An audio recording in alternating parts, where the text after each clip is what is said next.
Siapa yang memimpin hidup kita? Persoalannya pada hari ini, siapa yang menjadi pemerintah di dalam diri kita? Adakah hati yang memimpin? Atau akal yang tunduk kepada nafsu? Atau nafsu yang telah merampas takhta sehingga hati dan akal hanya menjadi pengikut?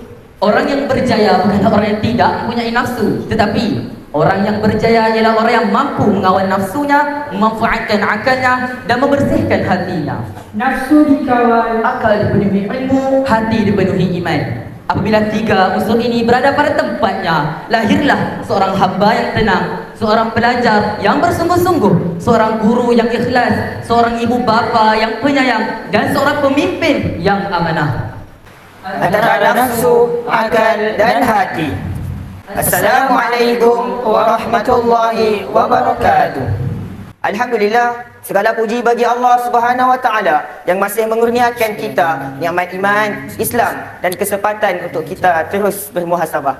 Salawat dan salam ke atas junjungan besar Nabi Muhammad sallallahu alaihi wasallam, seluruh ahli keluarga baginda, para sahabat serta umatnya yang istiqamah mengikuti sunnah baginda hingga ke hari kiamat. Hadirin yang dirahmati Allah, dalam diri setiap manusia, sekurang-kurangnya ada 3 unsur penting yang perlu kita kenali. Jika kita gagal mengenalinya, kita akan sukar untuk mengenali diri sendiri.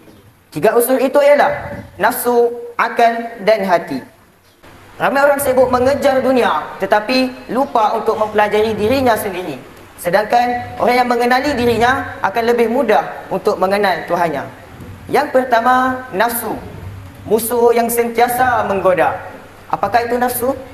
nafsu ialah dorongan dan keinginan yang sentiasa mengajak manusia kepada keseronokan dan kepuasan diri. Jika tidak dikawal, nafsu dah akan mengheret manusia untuk melakukan dosa, kemarahan, kemalasan, kesombongan, hasad dengki dan kejahatan lainnya. Namun jangan salah faham, Allah tidak menciptakan nafsu untuk dihapuskan. Nafsu adalah sebahagian daripada fitrah manusia. Tanpa nafsu, manusia tidak mahu makan ketika lapar, tidak mahu berehat ketika penat, tidak mahu berkahwin, tidak mahu mencari rezeki dan tidak mempunyai semangat untuk meneruskan kehidupan. Masalahnya bukan pada kewujudan nafsu, tetapi apabila nafsu menjadi pemerintah. Sebab itu para ulama mengibaratkan nafsu seperti seorang penjenayah.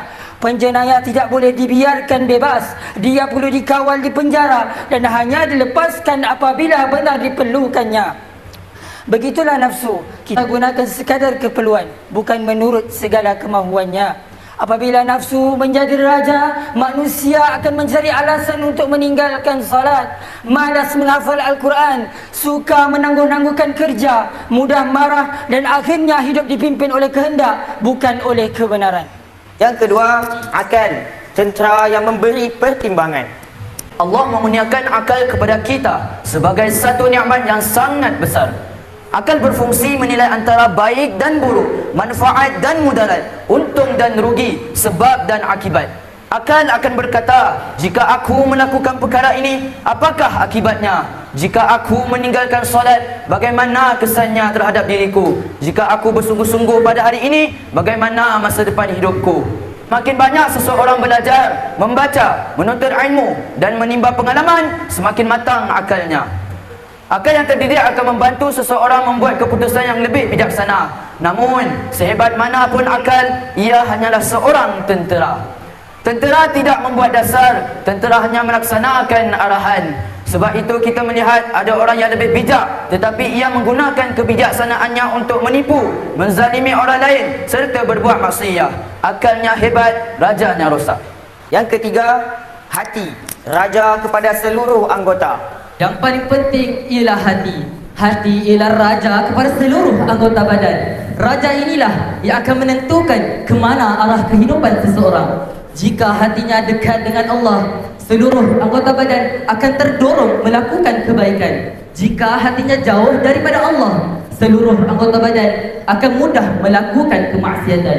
Sebab itulah Rasulullah SAW bersabda, ketahuilah, sesungguhnya di dalam jasad manusia terdapat seketul daging.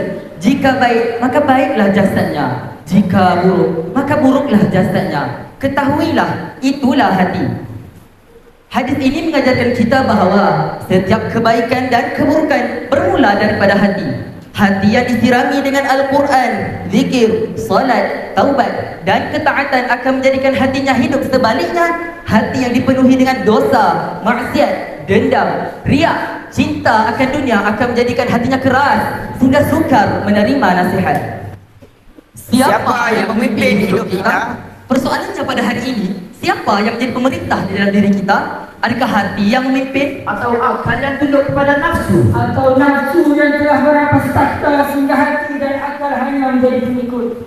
Orang yang berjaya bukanlah orang yang tidak mempunyai nafsu, tetapi orang yang berjaya ialah orang yang mampu mengawal nafsunya, memanfaatkan akalnya dan membersihkan hatinya. Nafsu dikawal, Akal dipenuhi ilmu, hati dipenuhi iman. Apabila tiga unsur ini berada pada tempatnya, lahirlah seorang hamba yang tenang, seorang pelajar yang bersungguh-sungguh, seorang guru yang ikhlas, seorang ibu bapa yang penyayang dan seorang pemimpin yang amanah. Marilah kita sentiasa berusaha untuk membersihkan hati, menambah ilmu agar akal semakin matang dan melatih nafsu agar sentiasa tunduk kepada perintah Allah. Kerana hakikatnya, kemenangan sebenar bukanlah dapat mengalahkan orang lain, tetapi mengalahkan nafsu kita sendiri. Semoga Allah menurunkan kepada kita hati yang bersih, akal yang dipimpin oleh wahyu dan nafsu yang sentiasa tunduk kepada ketaatan. Wabillahi taufiq wa hidayah. Wassalamualaikum warahmatullahi wabarakatuh.